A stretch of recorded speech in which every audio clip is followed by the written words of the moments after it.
All right, this chapter is chapter 11, and the topic is disproportionate fetal growth. We're going to look here at the fetus that is growing inadequately and the fetus that is growing more than adequately. We'll start out with inadequate growth, intrauterine growth restriction. Now, this used to be called intrauterine growth retardation. This is not a retarded baby. This is intrauterine growth restriction.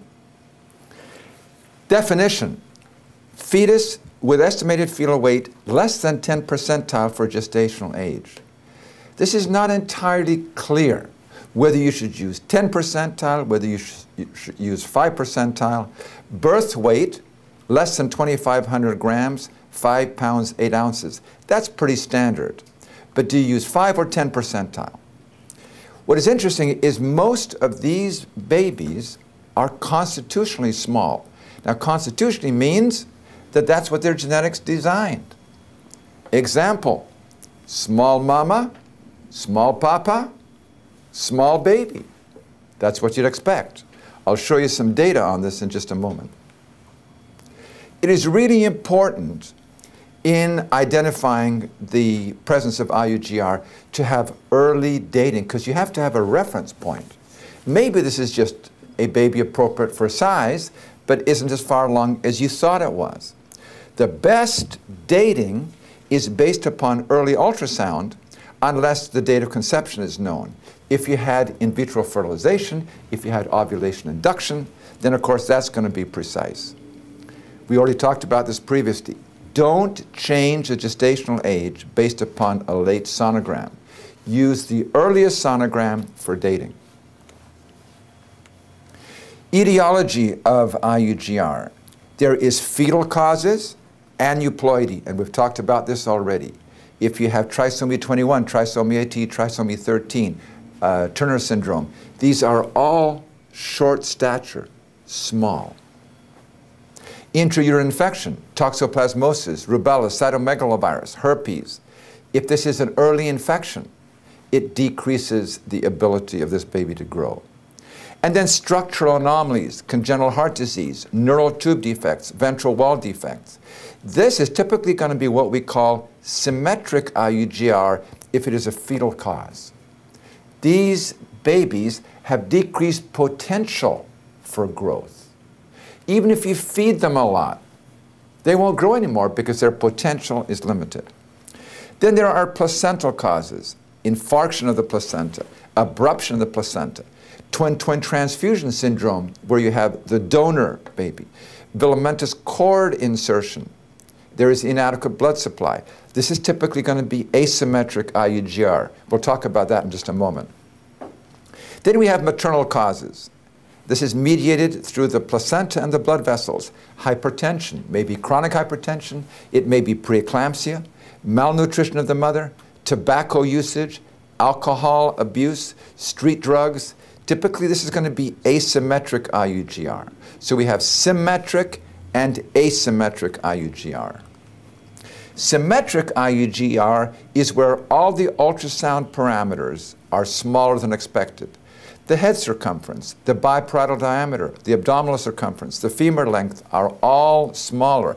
Now, this could very well be explained by a dating error. That's why it's so important to have good dating. The etiology is decreased growth potential. We just talked about this. Aneuploidy, early intrauterine infection, gross anatomic anomaly. Feeding these babies will not help them grow any faster because they have less potential to grow.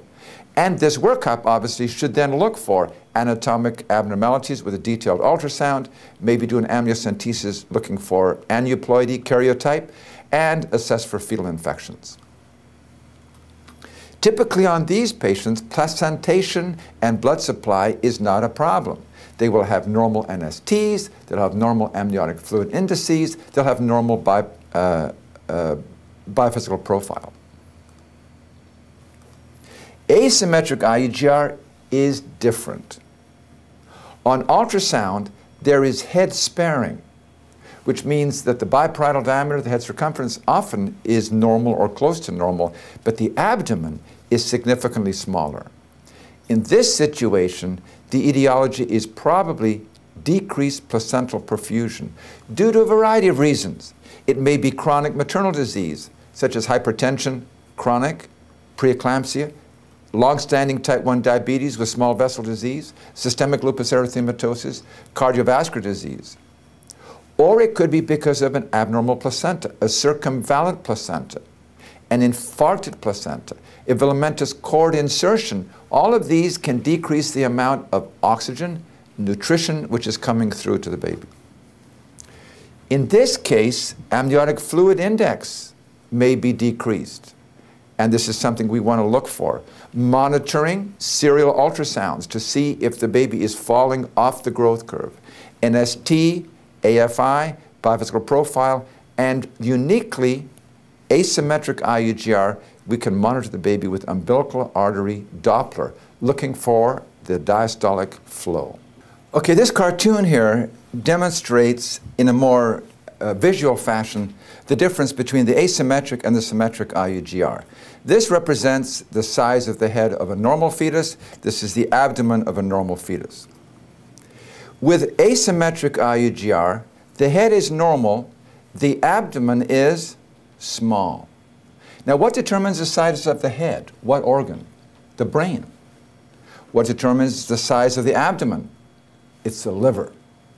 And the reason the liver is small because there is less glycogen stores and other nutritional stores, because this is a problem with decreased nutritional substrates. Less lipids, amino acids, carbohydrates. And so this baby is basically starving in utero. The head is spared because of the shunting of blood through the foramen ovale. The nutritious blood from the inferior vena cava, which is from the umbilical vein, comes up into the right atrium, crosses the foramen ovale into the left atrium, out into the left ventricle, out the aorta, and what's the first branch of the aorta? The brachiocephalic vessels, which take blood to the brain. So the brain is spared. Notice with symmetric IUGR, the head is small, the abdomen is small. They're both small. This is not because of decreased nutritional substrates. This is because of decreased growth potential, aneuploidy, infections early, or because of gross structural anomalies. Even if you fed these babies all kinds of food, they would not grow anymore. If you had to choose between having a baby that was asymmetric IUGR or symmetric, which would you choose? You choose the asymmetric, because that at least is fixable. The others are not. Now this is an interesting slide which I made looking at the mean birth weight of babies from Manila, which is in green at each gestational age, and in Los Angeles, which is in blue. And you can see at every gestational age, the mean birth weight of babies in Manila is less than Los Angeles. Why? Constitutionally small. Small mama, small papa, small baby. So 60 to 70% of, quote, IUGR, less than 2,500 gram babies are actually not small, at least not smaller than they should be.